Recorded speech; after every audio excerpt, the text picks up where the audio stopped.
दो साधक थे। एक 40 वर्ष से साधना कर रहा था, बड़ी बड़ी दाढ़ी बढ़ा रखी और लोग बैठा पति परमात्मा प्राप्त दिखाई देता।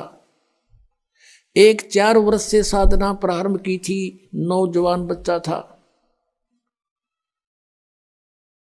एक देवदूत आता था भगवान के दरबार से, उन दोनों से मिलता था, घंटों भगवान की बातें चर्चा करके दोनों से। वो रहते थे अलग अलग, एक इधर एक दूसरी पश्चिम में, एक पूर्व में, गांव के नगर के। दोनों के पास चर्चा करके जाता था।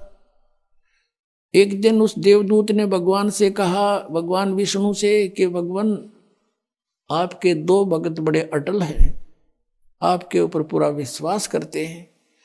विष्णु जी ने देखा, ध्यान दृष्टि से कहा कि नहीं, उनमें से एक भक्त है, एक भक्त नहीं है, वो ढोंग कर रहा है। तो देवदूत ने कहा कि भगवान वो होगा जो अभी 4 वर्ष से लगा है, कि नहीं, जो बहुत पुराना लगा हुआ है वो भक्त नहीं है, वो विश्वासी नहीं है। देवदूत को ये समस्या आ गई कि शायद भगवान ने समझा नहीं होगा ढंग से।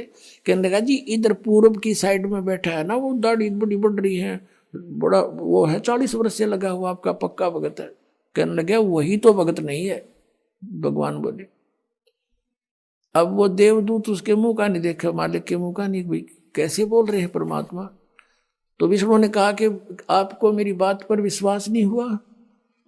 देवदूत ने कहा, भगवान ये तो नहीं हो सकता कि आपकी बात अविश्वसनीय हो, लेकिन मेरी बुद्धि छोटी है, ये काम ना कर रही।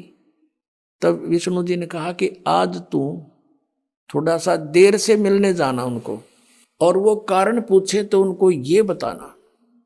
अब ठीक है।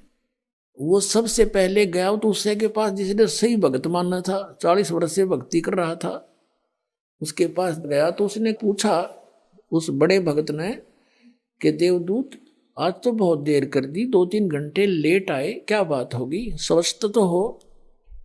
तो देवदूत ने कहा कि भगत क्या बताऊं, आज तो भगवान ने ऐसी अनहोनी कर दी। परमात्मा ने दिन के 1 बजे और एक अनहोनी लीला करनी थी, उसको देखने के लिए रुका रहा मैं। क्या करनी थी कि एक हाथी को और सुई के उस सुराख से निकालना था, सुई के सुराख से निकालना था। धागा डालने का सुराख होता सुई में, उसमें से हाथी निकालना था।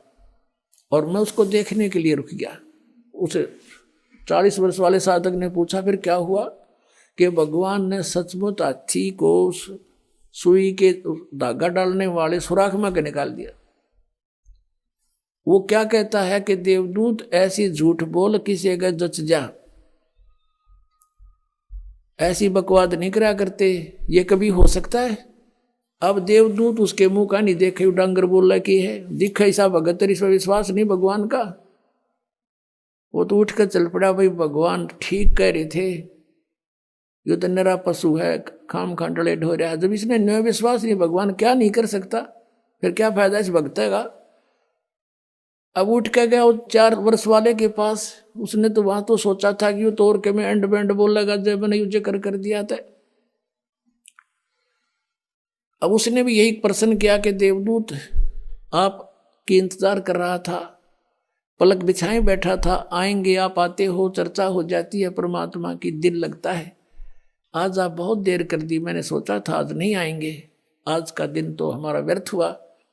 क्या कारण है देवदूत इतना देरी करने का? उसने फिर यही बताया कि दिन के 1 बजे परमात्मा ने एक लीला करनी थी। और भाई कमाल कर दिया, भगवान ने तो हद कर दी कि सुई की सुराख के अंदर से हाथी निकाल दिया, वे अचरज कर दिया। अब वो कहता है कि ये की अचरज है, देवदूत भगवान निकाल दे, पूरी पृथ्वी ने सुई की नोक में गए, भगवान क्या नहीं कर सकता। तब उसने, देवदूत ने उस 4 वर्ष के साधक को सीने से लगा लिया और कहा, धन है तेरे माता पिता जिससे जन्म हुआ, तू है वही सच्चा भगत, भगवान ठीक कह रहे थे, तू 1 नंबर का भगत है। जिसमें विश्वास नहीं भगवान का, और परमात्मा भी कहते हैं क्या हुआ भक्ति करने जब मन में नहीं विश्वास। क्या फायदा उस भक्ति का। परमात्मा जो चाहे सो कर ही, सतगुरु जो चाहे सो कर ही, 14 कोट दूत जम डर ही, ऊत भूत जम त्रास निवारे, और चित्रगुप्त के कागज पाड़े। बोलो सतगुरुदेव।